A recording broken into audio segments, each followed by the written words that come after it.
Assalaamu calaykum waraxmatullaahi wabarakaatuhu dhammaan walaalaha Soomaaliyeed meel kasta aad joogtaan. Waa anigoo ah Macalin Shariif. Fiidiyogan waa casharkeena koowaad ee Python programming. Casharkeennan waxaynu ku baran doonaa input functions, output functions iyo variables. Maalin kasta waxaynu soo gelin doonaa hal cashir haddii Ilaahay idmo. Marka hore, subscribe sa channelkan si aad u hesho cashar kasta oo aan soo gelino waqti kasta.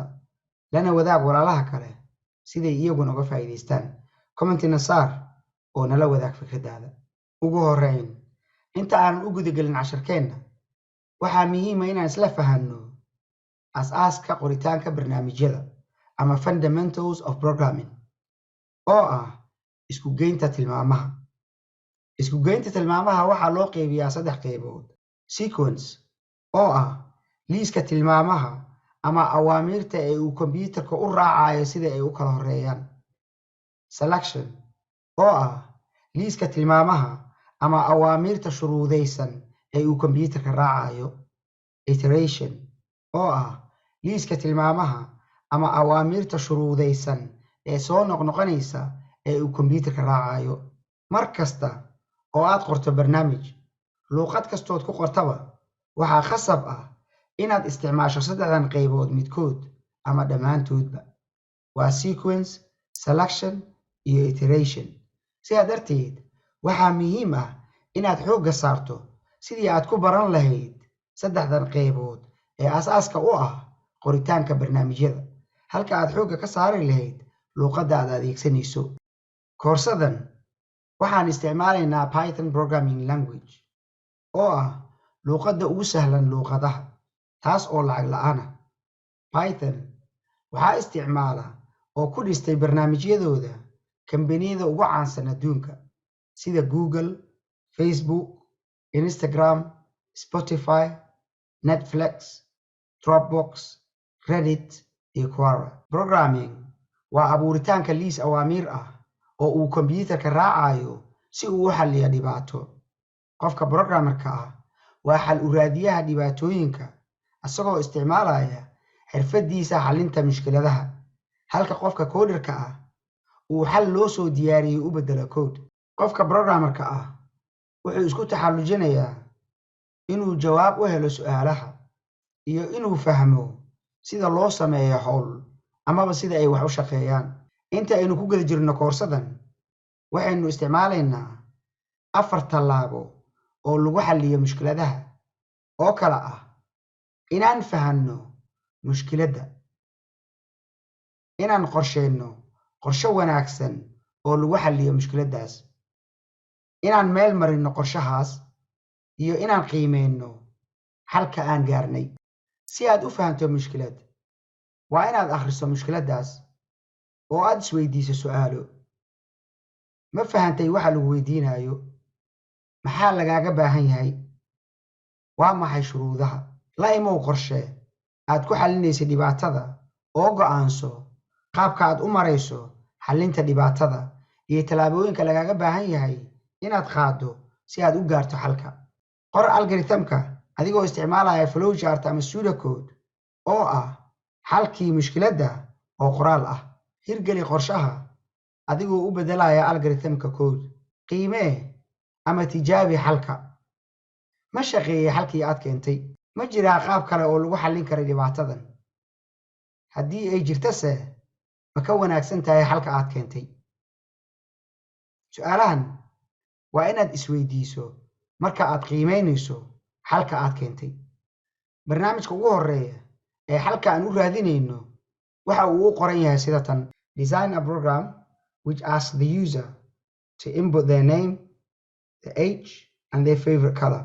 Marka aan xal u raadinayno mushkiladan, waxaynu eegaynaa 3 walxood: input, process iyo output, oo kala ah: input waxa kombiyuutarka la gelinayo; process waxa la geliyey oo laga shaqeeyo; output waxa la geliyey oo shaashada la soo saaro. Barnaamijkan wuxuu ku weydiinayaa magaca, da'da, kalarka aad jeceshahay. 3duba waa input. marka uu isticmaalaha barnaamijkan geliyo magaciisa, da'diisa iyo kalarka uu jecel yahay, waxaynu u baahanaynaa meel magacaaban oo memoryga dhexdeeda ah oo aan ku kaydsanno waxa uu geliyey qofka isticmaalaha ah. meeshan aan ku kaydsanayno waxaa loo yaqaanaa variable. Variable waa halka aan ku kaydsanayno wax kasta uu isticmaalaha barnaamijkan uu geliyo kombiyuutarka. Fiidiyogan aad daawanayso hadda waxa uu ku kaydsan yahay memoryga kombiyuutarkaaga inta uu shidan yahay. Waxaynu doonaynaa inaynu kaydsanno magaca uu isticmaalaha geliyo, da'da uu isticmaalaha geliyo iyo kalarka uu isticmaalaha geliyo. sidaa darteed variableka magaca ah waxaynu u bixinaynaa name, variableka da'da ah waxaynu u bixinaynaa age, variableka kalarka ahna waxaynu u bixinaynaa favorite color. mar kasta oo aan weydiinayo userka ama qofka isticmaalaha barnaamijka inuu kombiyuutarka wax geliyo, waxaan isticmaalaa input function. waxaan sameeyey variable, waxaan ugu yeeray magaca ama name, calaamadan equal sign waxaa la yidhahdaa assignment. variablekan I'm assigning a value. valuega intuu ka imaanaa valuega userka kombiyuutarka u geliyo waxaa lagu kaydinayaa variablekan name. variableka labaad aan sameeyey waa age. barnaamij isticmaalaha waxaan weydiinayaa inuu geliyo da'diisa, kabacdi waxaan ku kaydsanayaa wax kasta uu geliyo age, variableka age. kabacdi aan sameeyey another variable, waxaan ugu yeeray favorite color. waxaan weydiiyey userka ama isticmaalaha barnaamijka inuu kalarka favoritekiisa geliyo, kabacdi waxaan ku kaydsaday variableka favorite color. waxaan waa pseudocode. waxaana geeska hadalka uga jeedo pseudocode ayaa la yidhahdaa. qaybta midigta uga jeedana waxaa la yidhahdaa flowchart. kambani kasta adduunka marka uu qoraayo algorithm, xalka mushkilad, waxaa lagu qoraa ama pseudocode ama flowchart. inta aanan xalka loo bedelin code aan loo bedelin, xalka waxaa lagu qoraa algorithm. xalkan hadda qof kasta oo programmer ah haddaan u dhiibo wuu samayn karaa barnaamijka, sababtoo ah xalka already waa la soo sameeyey. qofkii programmerka ahaa ayaa xalka marka hore soo sameeyey. qofka coderka ah xalkii ayuu wuxuu u bedelayaa code.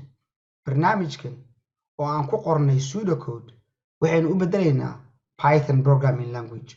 mar kasta oo aan qorayno barnaamij waxaynu u baahannahay leen kasta oo aan qorno inaan comment ku samayno. commentigan waxay naga caawinaysaa laba shay.